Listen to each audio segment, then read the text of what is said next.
With mounting natural disasters in the last decade, hospital property exposures are coming under scrutiny.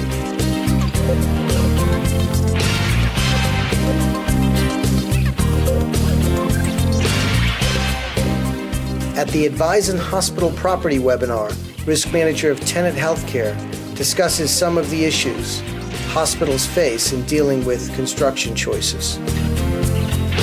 You know, when you look at the design wind speed, let's say in Florida, which could be up to 140 plus miles an hour there on the coast, when you look at the center of Tornado Alley, we're talking about 250 miles an hour. You know, do we have engineering and do we have building systems in place that can withstand that kind of wind pressure? And it's not just straight line wind pressure like we have in a hurricane, but it's more uplift.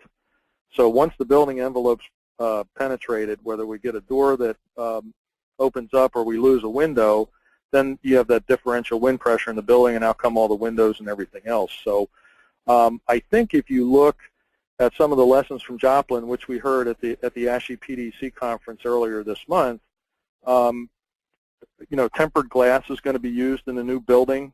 Certainly, we're going to go back to concrete block stairwells.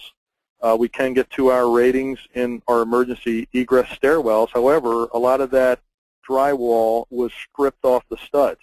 So the first thing they had to do before they had to evacuate patients was they had to clear the stairwells of all this debris.